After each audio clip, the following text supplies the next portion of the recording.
नमस्ते, आदाब, सत श्री अकाल। ये देखिए, एक हफ्ता बीता और इतवार का दिन आ गया और साथ ही ले आया वो जाना पहचाना प्रोग्राम जिसे विशेष प्रोग्राम कहा जाता है।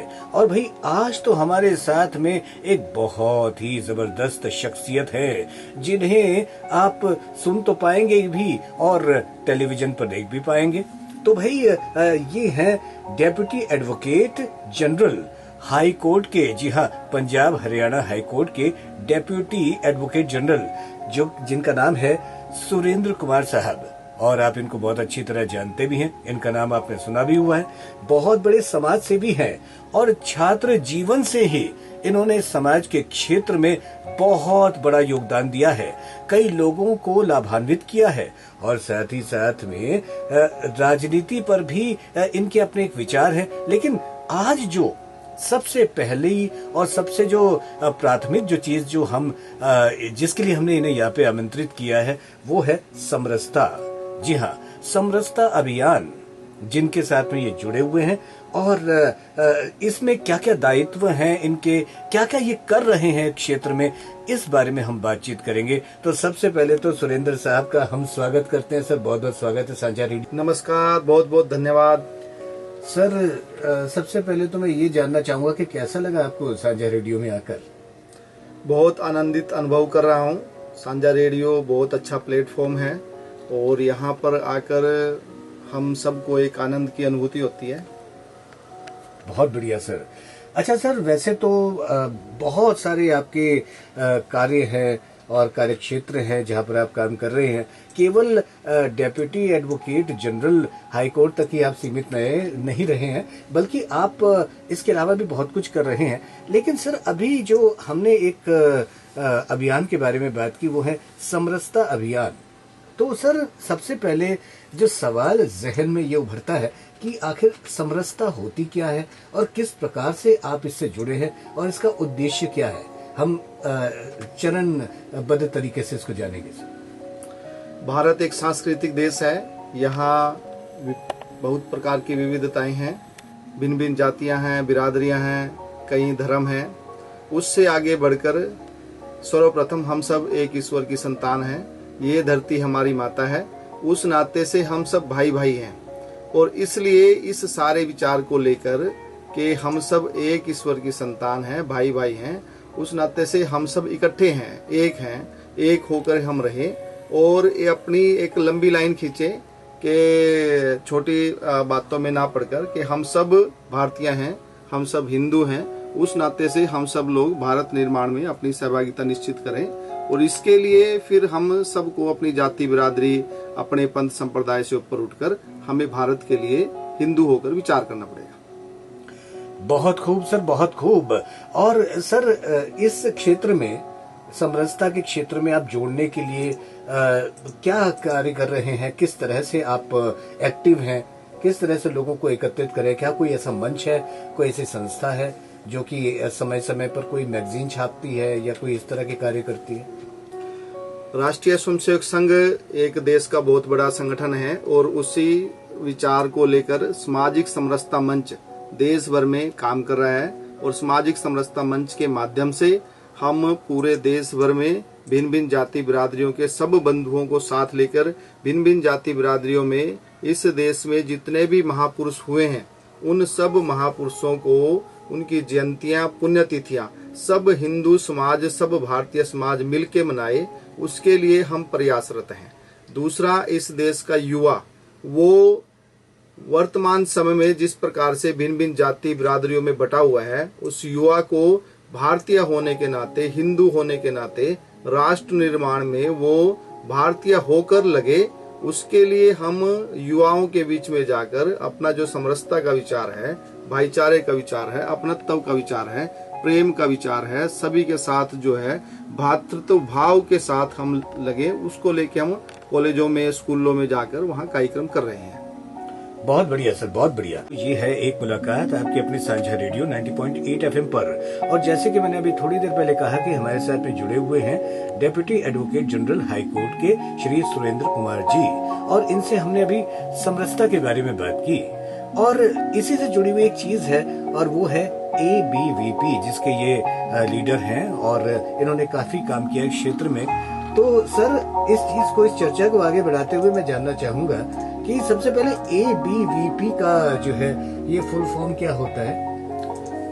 ABVP यानी अखिल भारतीय विद्यार्थी परिषद। अखिल भारतीय विद्यार्थी परिषद राष्ट्रवादी छात्र संगठन है, शिक्षा क्षेत्र में काम करता है, सभी छात्र भाइयों बहनों को लेकर, और जो शिक्षा है उसमें सुधार हो, शिक्षा में सकारात्मक परिवर्तन हो और विद्यार्थी कल का नहीं आज का छात्र है, आज का नागरिक है, ऐसा विचार लेकर उसको शिक्षा क्षेत्र में रहते हुए समाज और देश की प्रत्येक समस्याओं के बारे में चिंतन करते हुए वो अपनी शिक्षा ग्रहण करें और इस देश के लिए एक रिस्पॉन्सिबल नागरिक बने। इसलिए हमने विद्यार्थी परिषद में कहते हैं कि छात्र कल का नहीं आज का नागरिक है। दूसरा, उसका उद्देश्य जो है अखिल भारतीय विद्यार्थी परिषद का, वो बहुत बड़ा उद्देश्य है राष्ट्र का पुनर्निर्माण है। यानी कि हमारा जो राष्ट्र है वो हजारों वर्षों तक गुलाम रहा है, मुगलों के गुलाम रहा, उसके बाद अंग्रेजों के गुलाम रहा। तो इतने वर्षों में अनेक कमियां हमारी संस्कृति में, हमारे समाज में वो आ गई हैं। उसके कारण उन सारी कमियों को दूर करके वो युवा ही कर सकता है और राष्ट्र का पुनर्निर्माण करे, अपने देश को विश्व गुरु बनाने के लिए वो कटिबद्ध हो, आगे बढ़े, शिक्षा क्षेत्र में अच्छी शिक्षा ग्रहण करके राष्ट्र निर्माण में अपनी सहभागिता निश्चित करें। बहुत खूब साहब, बहुत खूब, बहुत अच्छी बात कही। और बहनों भाइयों, आप भी है ना इस सुर में सुर मिला सकते हैं। कोई बात अगर कहना चाहें तो आप कह सकते हैं 9095908908 पर। ये भी जरूर जानना चाहेंगे। 1997 में मैं महाराजा अग्रसेन कॉलेज जगाधरी में पढ़ता था और वहीं पे पढ़ते हुए अखिल भारतीय विद्यार्थी परिषद के संपर्क में आया।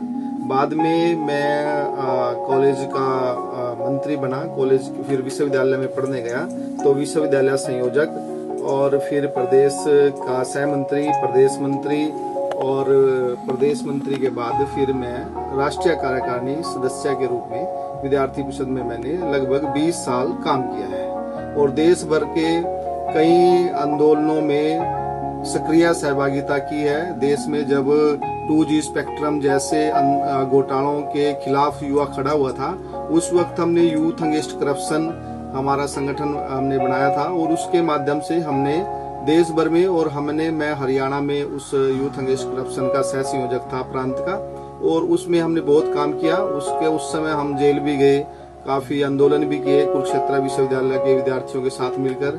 ऐसे कई आंदोलनों के साथ साथ रचनात्मक कार्यक्रम भी बहुत हमने किए हैं। ऐसे विद्यार्थी परिषद जो रचनात्मक कार्यक्रम करती है, वृक्ष लगाती है, पर्यावरण के लिए काम करती है, समाज के लिए काम करती है, गरीब बच्चों के लिए काम करती है, SFD एक अलग से प्रकल्प चलता है उसमें काम करती है। भिन्न भिन्न प्रकल्पों में विद्यार्थी परिषद समाज में रचनात्मक काम करती है। उन सब में भी मिलकर हमने विद्यार्थियों के साथ काम किया है, लंबे समय तक संघर्ष किया है। जी हाँ साहिबान, आप इस वक्त जुड़े हुए हैं साझा रेडियो 90.8 FM के साथ में और कार्यक्रम है एक मुलाकात। और जैसे कि आप जानते हैं कि हमारे साथ में जुड़े हुए हैं सुरेंद्र कुमार साहब, जिन्हें सभी जानते हैं, deputy advocate general high court के। और इनकी समरसता से जुड़ी हुई बातें हमने जानी और ABVP के बारे में हमने जाना कि किस प्रकार से इनका जुड़ाव रहा। लेकिन सर एक चीज मेरे को आपसे जाननी है कि आप तो छात्र जीवन से ही मानव सेवा के बारे में और थोड़ा बहुत संघर्ष जो कुरीतियां उनके विरुद्ध आपको करते रहे हैं, तो सर आपको क्यों ऐसा लगा छात्र जीवन में कि आपको इन सब चीजों के बारे में सोचना चाहिए? क्या ऐसा नहीं होता कि घर वाले कहते होंगे कि भाई पढ़ाई करो, तुम्हारा काम नहीं है ये, लेकिन आपको क्यों ऐसा लगा? मैंने कहा ना कि विद्यार्थी परिषद में ऐसा विचार लेके काम करते हैं कि छात्र कल का नहीं आज का नागरिक है, क्योंकि जब वो कॉलेज में जाता है उसकी उम्र 18 साल प्लस हो जाती है, तो इसलिए उसको देश की प्रत्येक समस्या के बारे में आज ही चिंतन करना पड़ेगा, क्योंकि उसकी फीस वृद्धि हो रही है, उस कॉलेज में उसकी प्रॉब्लम है, कॉलेज में फीस की प्रॉब्लम है, कॉलेज में सेमेस्टर सिस्टम को लेके कई प्रकार की प्रॉब्लम होती है, और भी फीस वृद्धि को लेके प्रॉब्लम है। स्टूडेंट्स की सारी प्रॉब्लम उसका वो परिवार ही नहीं वो भी फेस करता है, तो इसलिए उसको अपनी समस्याओं के लिए आज स्टूडेंट रहते हुए आज का नागरिक बनकर विचार करना पड़ेगा। इसलिए हम भी आज के नागरिक थे, ये विचार करते थे, इसलिए प्रत्येक समस्या के लिए हमने काम कर रहे हैं। जी, बहुत अच्छी बात आपने कही, बहुत बढ़िया। सर, अभी आपने कहा फीस की बात कही, अब बहुत सारे कोर्सेज हो गए हैं, बहुत सारी चीजें आ गई हैं। हम तो जब बचपन में तो ऐसी कोई चीज हम सुनते, आपने एक शिक्षा के बारे में बताया फीस वगैरह के, लेकिन आपके हिसाब से गत वर्षों में शिक्षा में क्या क्या बदलाव हुए हैं और आपके इस पर क्या विचार है? शिक्षा में गत वर्षों से बहुत परिवर्तन हुआ है।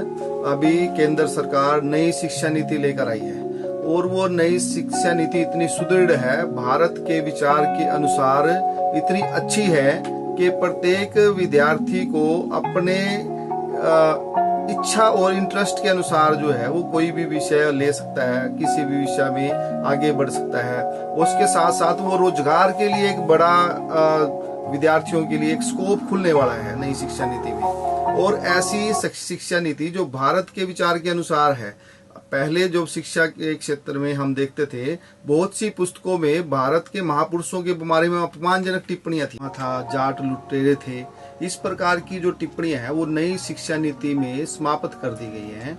और अब जो नई शिक्षा नीति है वो संस्कारों के साथ साथ रोजगार देने वाली शिक्षा नीति आई है।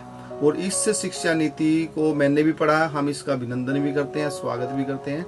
और ये शिक्षा नीति जब भारत के बच्चों में आएगी तो वो बचपन से ही इस शिक्षा नीति के अनुसार जब विद्यार्थी में संस्कार भी आएंगे, अपनी संस्कृति के बारे में भी वो पढ़ेगा।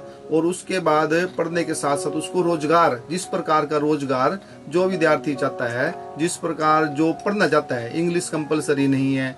अभी जो है जो विद्यार्थी जिस विषय में पढ़ना चाहता है वो विषय पढ़ के वो आगे बढ़ सकता है। वो कंपल्सन जो है शिक्षा क्षेत्र में उसको कहीं ना कहीं खत्म किया गया है। अब नई शिक्षा नीति वो सबके लिए, सबको आगे बढ़ने का अवसर देने वाली है।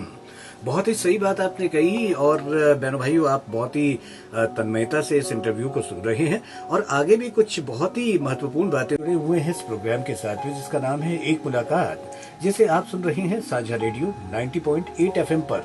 तो भाई, बात चल रही है हमारे आज के मेहमान से, सुरेंद्र कुमार साहब से, जो कि डेप्यूटी एडवोकेट जनरल हैं हाई कोर्ट के। तो समरसता के बारे में बात चल रही है। तो सर, इतना बड़ा अभियान आप लेके चल रहे हैं, कितनी सारी चीजें अब तक हुई हैं समरसता के अभियान के तहत, ये अभी आपने बताई, लेकिन अभी भी बहुत सारी चीजें पाइपलाइन में हैं जो कि अभी आप आगे कैरी फॉरवर्ड करने वाले हैं। तो सर, अभी क्या क्या चीजें जो है अब आप करने की सोच रहे हैं इस अभियान के तहत? अभी गत दिनों सामाजिक समरसता मंच हरियाणा ने हरियाणा, पंजाब, राजस्थान, जम्मू कश्मीर, हिमाचल प्रदेश, ऐसे इन राज्यों में मीरा चली सतगुरु के धाम ऐसे एक यात्रा निकाली है। हरियाणा में भी वो यात्रा 7 दिन रही। और इस यात्रा का हेतु ये था कि मीरा जो है वो एक राजपूत समाज से संबंध रखती थी और सतगुरु रविदास जी वो एक अनुसूचित जाति समाज से संबंध रखते थे। उसके बावजूद मीरा के गुरु जो है वो सतगुरु रविदास जी थे। इस सारे विषय को लेके समरसता मंच ने ये यात्रा निकाली कि हमारा जो समाज है वो एक था पहले, और किसी कारणों से कुछ तत्कालीन तब के कुछ कारण रहे होंगे और उनके कारणों से जो समाज में भेद उत्पन्न हुआ, उस भेद को समाप्त कैसे हो सकता है। इसका मतलब है कि अपना जो समाज है उसमें कहीं ना कहीं समरसता थी, एकत्व का भाव था, सब लोग मिलके रहते थे। नहीं तो मीरा जी के सतगुरु रविदास कैसे हो सकते हैं। वही भाव जो हमारे समाज का जो था, एकत्व का भाव जो था, प्रेम का भाव जो था, और हम सब एक हैं, एक ईश्वर की संतान है, इस प्रकार का भाव जो था वो वर्तमान समाज में भी उसका जागरण हो, उसके लिए मीरा चली सतगुरु के धाम ये यात्रा हमने निकाली। और इस यात्रा का इतना बड़ा प्रभाव समाज में पड़ा कि सब समाज के लोग, चाहे जिसको हम स्वर्ण जाति के लोग कहते हैं या अनुसूचित जाति समाज के लोग कहते हैं या किसी भी समाज के लोग, सब समाज ने मिलकर इस यात्रा में सहभाग किया। गांव गांव में यात्रा गई, सब लोगों ने पूरा हजूम गांव का गांव उमड़ के इस यात्रा का स्वागत के लिए आए और देवी मीरा और सतगुरु रविदास जी के इन संबंधों को वो समरसता के भाव के साथ समाज में हम लेकर गए। और उसका जो समरसता का ये भाव है वो जो समाज में गया है उसका प्रभाव आने वाले समय में हमें देखने को मिलने वाला है। आगामी कार्यक्रमों के बारे में अभी हमने एक पूरे देश भर में एक विषय लिया है कि एक कुआं, एक शमशान और एक जल स्थान, ये सब भारतीयों के लिए खुला होना चाहिए। किसी के लिए ये प्रतिबंधित नहीं होना चाहिए। प्रत्येक गांव में सबका जितने भी पूजा के स्थान है वो खुले हों, किसी को रोका ना जाए। जितने भी शमशान है उसमें कोई भी कहीं भी आप दाह संस्कार अपने मृतक व्यक्ति का कर सकता है, उसके लिए कोई प्रतिबंध ना हो। जितने भी जल स्थान हैं यानी कि जल के स्रोत हैं, उन पे भी देश भर में कहीं भी कोई भी किसी को रोका ना जाए। सब जल के सबके लिए समान रूप से सबको प्राप्त हो। इस सारे अभियान को लेकर देश भर में सामाजिक समरसता मंच ने काम शुरू किया है। उसके लिए किस गांव में ऐसी कोई प्रॉब्लम है उसके लिए हमने सर्वेक्षण वगैरह किए हैं। जहां ऐसी दिक्कत है उसके लिए प्यार से बैठ के सब समाज को साथ लेकर, चाहे कोई भी समाज उसमें कहीं प्रॉब्लम क्रिएट कर रहा है, समस्या पैदा कर रहा है, तो उनके साथ बातचीत के माध्यम से, संघर्ष से नहीं प्रेम से बातचीत के माध्यम से इस सारी समस्या को समाप्त करने के लिए व्यवहारिक रूप से हम लोग ग्राउंड पे काम कर रहे हैं। बहुत अच्छी बात है सर। यहाँ पर एक फोकस होता है युवाओं के ऊपर। जो आज के जो युवा हैं, जैसे आपने कहा कि एक और तो बहुत अच्छा जो है उसका असर हो रहा है युवाओं के ऊपर जो आप काम कर रहे हैं, तो जो पुरानी पीढ़ी के लोग हैं कहीं ना कहीं तालमेल बिठाने में कुछ थोड़ा सा अभाव नजर आ रहा है। तो इस क्षेत्र में भी क्या कुछ किया जा रहा है? सारा विषय संस्कारों के चारों तरफ घूमता है। हम उस देश में रहते हैं जिस देश में भगवान राम ने अपने पिता दशरथ के कहने पर अपना वनवास, अपना राजपाट त्याग कर वो वनवास में चले गए 14 साल के लिए। वो हमारे आदर्श हैं। जिस देश में भगवान राम जैसे आदर्श हैं उस देश के युवा को उनसे क्या प्रेरणा लेनी चाहिए कि वो ऐसे युवाओं जो जिनके प्रेरणा का केंद्र भगवान राम रहे हों, तो उन युवाओं को अपने पेरेंट्स को ओल्ड एज होम में भेजना चाहिए क्या, या उनको नशा करना चाहिए क्या? जिनके आदर्श राम और कृष्ण जैसे युवा अवस्था के लोग रहे हैं उनके संस्कार कैसे होने चाहिए? इसलिए संस्कारों पे है। जब शिक्षा नीति में संस्कार आ रहे हैं तो इन संस्कारों को हम पेरेंट्स जब बचपन से ही अपने बच्चों में डालते हैं तो उन संस्कारों का प्रभाव पड़ता है। फिर जब हम बचपन से ही या तो अपने बच्चों को संस्कार नहीं देते तो फिर वो बच्चे जो है बड़े होकर फिर उन्हीं पेरेंट्स को जो है ओल्ड एज होम में भी भेजेंगे, वो नशा भी करेंगे, वो बाकी सब प्रकार की कृतियां करेंगे, वो समरसता का भाव भी जागरण नहीं होगा। इसलिए ये शिक्षा और पेरेंट्स के जो उनके ऊपर डिपेंड करता है कि हमारा समाज के जो बच्चे कैसे हों। वो सबसे पहला जो है वो परिवार होता है, पहला स्कूल, माता होती है पहला स्कूल, वो शिक्षक जो है, उसके बाद ही बाद में स्कूल आएगा, वहां पे संस्कार मिलने वाले हैं। तो इसलिए अपने परिवार और ये जो हमारी शिक्षा के केंद्र है उनमें जब संस्कार धीरे धीरे बढ़ेंगे, आएंगे, तो फिर वो युवा जो है वो नशे से दूर भी रहेगा, फिर उसमें समरसता का भाव भी जागृत होगा, फिर उस युवा को देश और समाज के लिए सोचने का अवसर भी मिलेगा। अभी क्या देखते हैं, अभी विद्यार्थियों में कितनी बड़ी नशे की लत है और पढ़ाई का कितना बर्डन है। हम तो देखते हैं छोटे छोटे बच्चे, उनको वो स्कूल से आते हैं तो अगले दिन के लिए लग जाते हैं, उनको अपने लिए, अपने परिवार के लिए, उसके लिए समय ही नहीं है। इतना एजुकेशन का बोझ है वर्तमान जो शिक्षा नीति है। इस बस्ते के बोझ को बच्चों के सिर से कम कैसे किया जाए, इसके लिए भी जो है नई शिक्षा नीति में बहुत अच्छे अवसर आने वाले हैं। तो इसलिए बच्चों में परिवार से संस्कार आए, शिक्षा से संस्कार आए, और जब संस्कार आएंगे तो निश्चित ही जो फिर सब प्रकार से विद्यार्थी जो है वो ठीक होने वाले हैं। और हमारे देश का पुरातन इतिहास जब हम देखते हैं, उससे जब हम अगर हमारे बच्चे प्रेरणा लेंगे तो निश्चित ही हमारे जो महापुरुष हुए हैं उन महापुरुषों का जीवन देखकर जब वो आगे बढ़ेंगे तो इस समाज को एक अच्छा स्वस्थ समाज और अच्छा विश्व गुरु भारत बनने वाला है। आइयो, देखते ही देखते हम आ पहुंचे हैं अपने आखिरी सेगमेंट पर इस प्रोग्राम की, जिसका नाम है एक मुलाकात। और सुरेंद्र कुमार साहब, एडवोकेट साहब हमारे साथ पे बने हुए। सर, बिल्कुल जल्दी से मैं अपने पॉइंट पे आता हूं कि हमने समरसता के बारे में इतनी सारी बातें की जिससे कि आप जुड़े हुए हैं और कितना काम आप कर रहे हैं क्षेत्र में। एक एडवोकेट होने के बावजूद आप इतना समाज के क्षेत्र में आप योगदान दे रहे हैं। तो सर, हम अगर समरसता की दृष्टि से ही देखें तो आज की जो एक शाइनिंग राजनीति है, इसके ऊपर आपकी क्या विचार है सर? बाला साहब देवरस जी ने बड़ा अच्छा कहा है, if untouchability is not wrong, nothing is wrong in this world, it should go out lock stock and barrel. वाह, क्या बात। अस्पृश्यता पाप नहीं तो कुछ भी पाप नहीं है, ये जड़ मूल से समाप्त होनी चाहिए। और इसी भाव को लेके वर्तमान राजनीति में काम हो भी रहा है। जब हमारे देश के प्रधानमंत्री सफाई कर्मचारियों के साथ बैठकर भोजन करते हैं, जब हमारे देश के में भगवान राम का जो मंदिर है जब वो बन रहा था तो उसकी नींव एक अनुसूचित जाति समाज के व्यक्ति से रखवाई जाती है। तो ऐसे ऐसे कार्य जब देश में राजनीति में हो रहे हैं तो फिर अपने देश की राजनीति निश्चित ही वो एक सकारात्मक दृष्टि से आगे समरसता के संदर्भ में जाने वाली है। समरसता का भाव जागृत हो रहा है, देश में समरसता आ रही है, वो धीरे धीरे आएगी, उसको बहुत जल्दी करने का काम नहीं है। सहजता से, प्रेम से, अपनत्व से सभी को साथ लेके, बिना कटुता के, प्रेम से जब ये समरसता को लेके सब लोग काम करेंगे, सब लोग अपने परिवार में कोई भी व्यक्ति आए, किसी भी जाति बिरादरी का हो, वो एक भारतीय होने के नाते उसका आदर करेंगे। जिस समाज में हम रहते हैं उस समाज में सबको, समाज के प्रत्येक वर्ग, सब जाति बिरादरी के जो मित्र हैं, दोस्त हैं, वो मेरे मित्र हैं। ये भाव जब आएगा समाज में तो समाज में भी, और फिर जहां हम काम करते हैं वहां काम करने वाले भिन्न भिन्न जाति बिरादरियों के लोग हैं, वो सब मेरे अपने हैं। भारत की सभी जाति बिरादरियां मेरी अपनी हैं, भारत के सभी महापुरुष मेरे अपने हैं, भारत की सभी संस्कृतियां मेरी अपनी हैं, भारत की सभी भाषाएं मेरी अपनी हैं।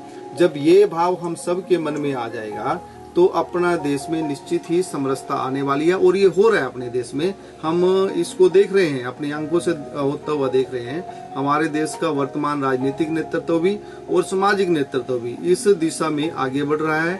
निश्चित ही अपना भारत समरस होकर विश्व गुरु भारत बनेगा, ऐसी अपेक्षा हम सब की है, उसके लिए हम सब लोग काम कर रहे हैं। अच्छा सर, एक आखिरी में चलते चलते एक सवाल कि आप हाई कोर्ट के डेप्यूटी एडवोकेट जनरल हैं, तो एक एडवोकेट होने के नाते, वकील होने के नाते आप क्या कहना चाहेंगे कि सबको कानून का जो है समान अधिकार होना चाहिए, और आप क्या इस दृष्टि से देखते हैं, कानूनी दृष्टि से?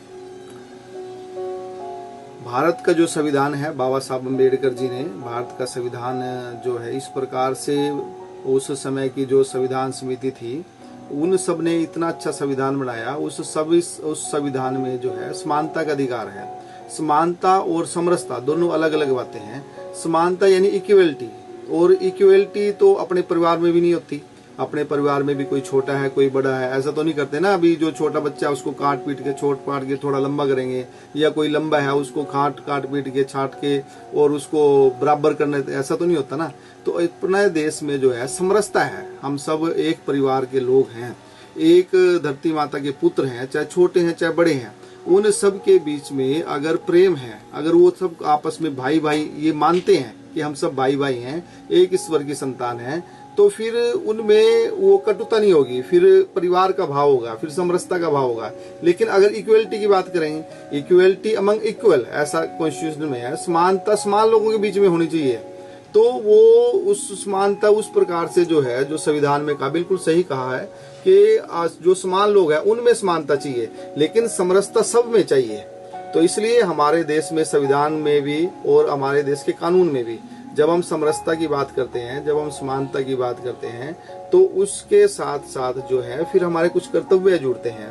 वो कर्तव्यों के साथ जब हम कानून को साथ लेके पढ़ेंगे, अपने कर्तव्यों का आभास रहेगा, अधिकार है, तो जिसके साथ मेरा व्यवहार मैं कर रहा हूं तो उसको भी समानता का अधिकार है।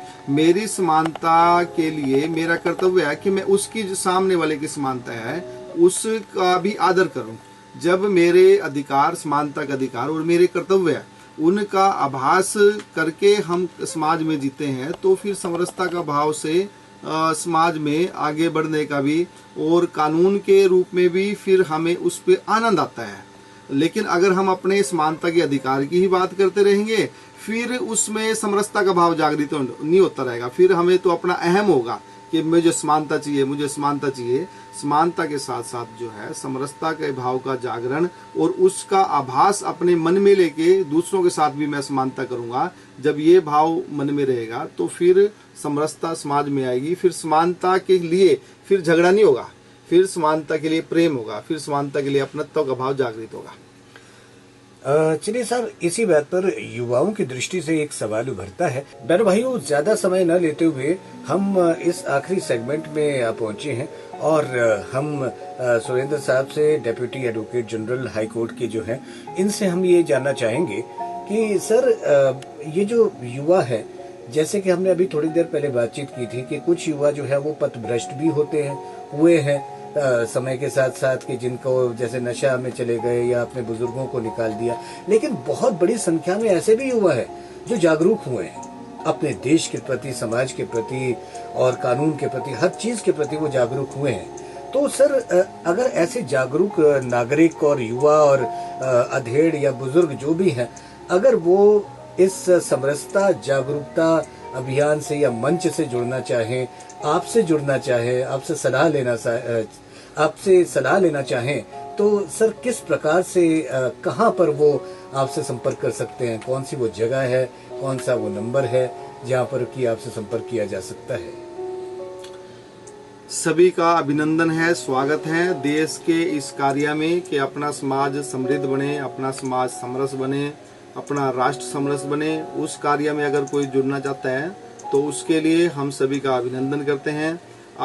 मैं राष्ट्रीय स्वयंसेवक संघ का स्वयंसेवक हूं और समरसता के लिए काम करता हूं। राष्ट्रीय स्वयंसेवक संघ के किसी भी कार्यालय में आप जाकर संपर्क करेंगे कि मुझे सामाजिक समरसता मंच से जुड़ना है, तो आपको सहजता से समरसता मंच से आप जोड़ देंगे। इसके अतिरिक्त भी आप मेरे से व्यक्तिगत भी मिल सकते हैं। कोई भी युवा जिसका मन करता है कि समाज में जो है सब भिन्न भिन्न जाति बिरादरियों के लोग हैं, समाज में भिन्न भिन्न पंथ संप्रदायों के लोग हैं, ये सब एक रहें, एकत्व के भाव के साथ भारत के लिए काम करें, ऐसा भाव लेकर अगर कोई समाज में काम करना चाहता है तो उसका स्वागत है। वो मुझे मोबाइल नंबर पे भी 9354216269 इस नंबर पे मुझसे भी संपर्क कर सकता है। मैं भी उनसे बातचीत करके उनको समरसता मंच के साथ जोड़ सकता हूं। इसके अतिरिक्त प्रत्येक जिला में हमारे जिला संयोजक हैं। जगाधरी हमारा अलग जिला है, उसके जिला संयोजक हैं अरुण गर्ग जी। यमुनानगर में सतपाल शर्मा जी हमारे जिला संयोजक हैं। अम्बाड़ा में नीरज शर्मा जी बराड़ा, वो हमारे जिला संयोजक हैं। ऐसे ही पंचकुला में जितेंद्र जी हमारे संयोजक हैं। पूरे प्रांत में भी अगर कोई जुड़ना चाहता है तो प्रांत स्तर पे भी मंजूल पालीवाल जी और ज्ञान जी, ऐसे 2 हमारे प्रांत के संयोजक सह संयोजक हैं। पूरी टीम पूरे प्रांत में काम कर रही है।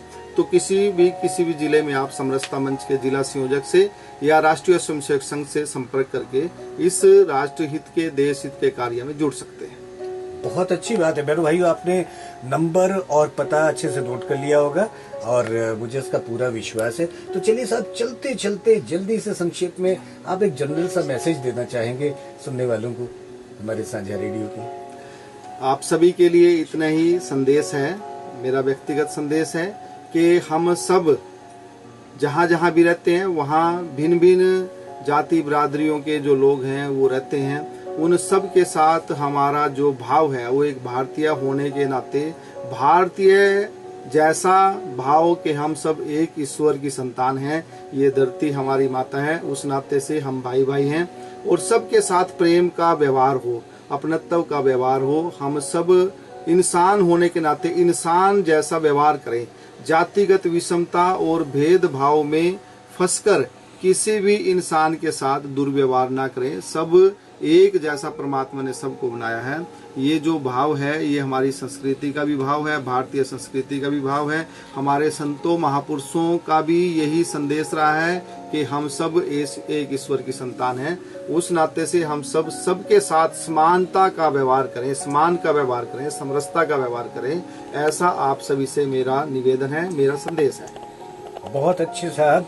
और सर बहुत बहुत धन्यवाद कि आपने समय निकालकर ये कार्यक्रम किया और यहाँ पे शिरकत की। हम सांझा रेडियो की ओर से आपका बहुत बहुत धन्यवाद करते हैं। आपका भी बहुत बहुत आभार, धन्यवाद। आपने मुझे मेरे विचार रखने के लिए यहाँ आमंत्रित किया। सुनने वालों का भी धन्यवाद, आभार। तो बहनों भाइयों, ये थे सुरेंद्र कुमार जी, जो कि डेप्यूटी एडवोकेट जनरल हैं हाई कोर्ट में। तो साहिबान, बहुत सारी बातें इनसे हुई, बहुत कुछ हमें सीखने को मिला, जानने को मिला, आपको भी बहुत कुछ जानने को मिला। और अगर कोई भी क्वायरी है तो आप 9095908908 पर भी आप कॉल कर सकते हैं, बात कर सकते हैं। फिलहाल ये एपिसोड तो यहीं तक।